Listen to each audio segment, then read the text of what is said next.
My God, I hate drugs. Last night in Cotabato City, police killed 9 suspects in a drug raid. The 7 drug suspects who were killed reportedly engaged in a firefight with police, while the other 2 tried to stage a rescue but were shot dead. During the operations, police confiscated 8 sachets of suspected shabu and firearms. 3 other suspects were arrested. Moving on to news overseas, 2 Filipino nurses in Australia were killed in a car crash yesterday. The Foreign Affairs Department says Philippine Ambassador Minda Cruz in Canberra reported the victims were on their way to Melbourne when their car collided with another vehicle. 5 others were injured. The DFA vows to help the victims' families.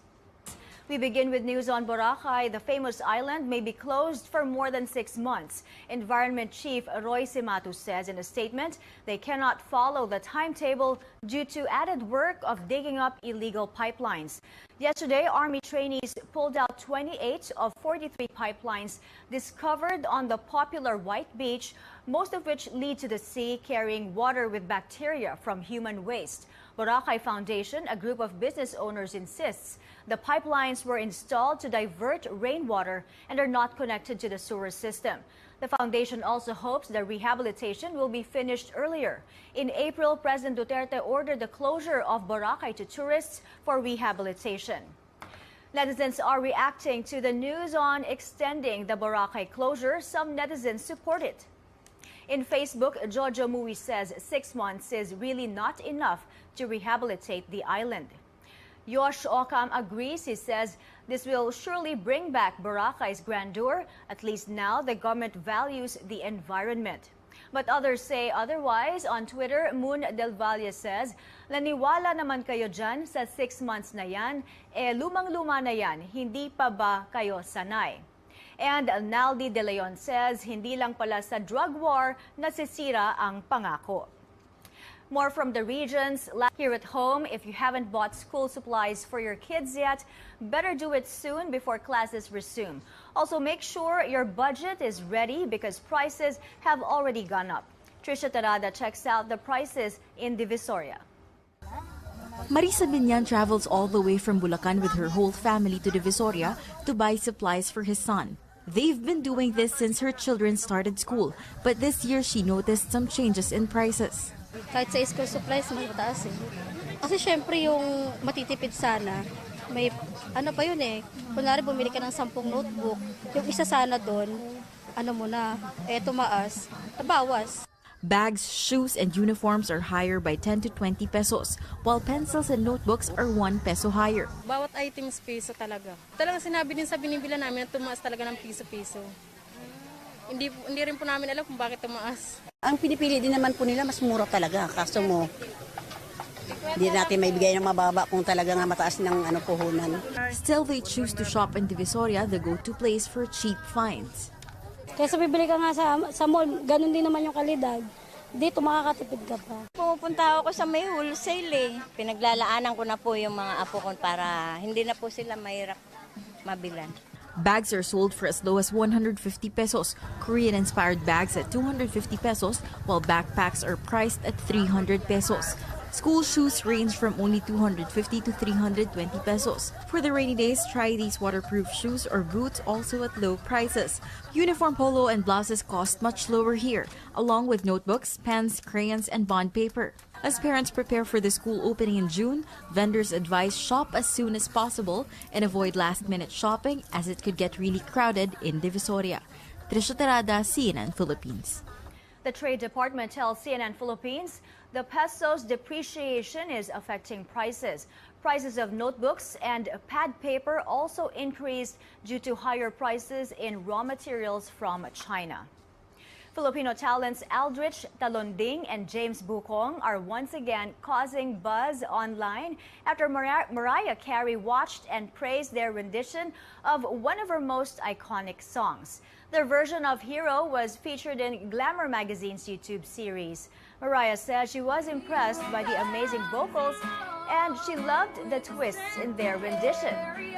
Now the cousins from General Santos City share their excitement with CNN Philippines after hearing Mariah's comments. Ako po personally, I was very surprised. I was very shocked nung natanggap ko yung news. Kasi akala ko nung una clickbait video lang siya. So, nung pinanood ko yung video, nagsink in lang sa akin na totoo yung reaction. Kasi Miss Mariah Carey herself mentioned our name. So, napaka-surprising for us. Kaya isang malaking karangalan na ma-mention ng nag-iisang Mariah Carey. Kaya, na-overwhelm kami sa lahat ng mga comments, mga reactions through social media, like sa Glamour na page.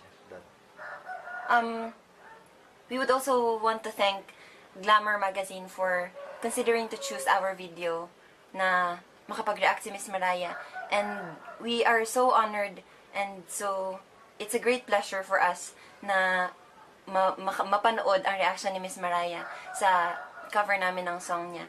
And to Miss Mariah Carey, if you are watching this, we really, really, really appreciate the appreciation from you, and thank you for reacting to our video, and may God bless you. This is not the first time the duo gained international praise. They once appeared on The Ellen Show after their cover of Dance with My Father went viral. Still ahead, Catriona Gray gets tested for HIV. She calls on everyone to be just as brave. And movie mogul Harvey Weinstein is arrested on rape charges. We dig deeper into the allegations against him. That's next on Newsroom Weekend.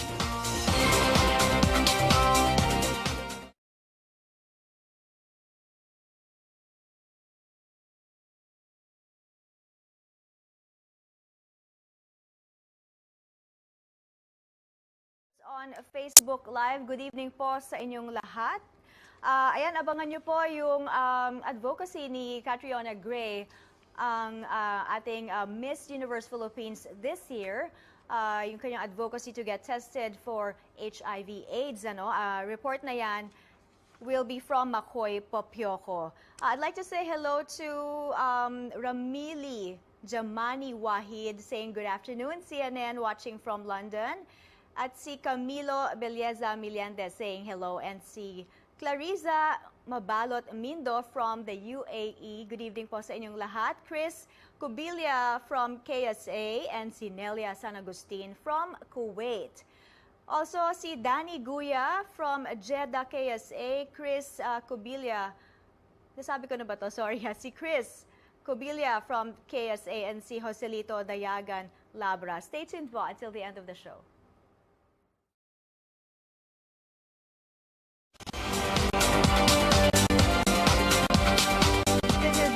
On CNN Philippines, welcome back. A call to be brave and free. Advocates of HIV/AIDS awareness urge everyone to have themselves tested. Among those who did it, this year's Miss Universe Philippines, Catriona Gray. More from Makoy Popioco. Jay Soliman has been counseling persons living with HIV and AIDS for over 2 years. I have friends before kasi na nagkaroon ng HIV. Some of them namatay na. So, doon nag-start yung calling at saka yung advocacy for helping out patients, clients. For Jay, what killed his friends was not just the virus or the disease, but also the stigma. The fear stopped them from seeking medical help. Jay is among the 900 volunteers of the organization Love Yourself, which has been offering free HIV/AIDS testing and treatment since 2011.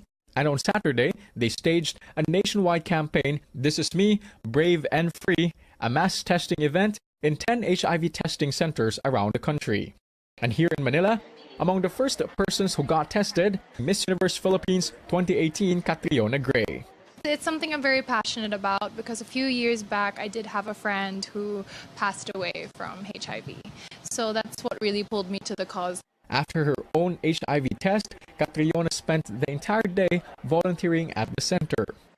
The health department reports there were 912 new HIV-positive individuals added to their registry in March 2018.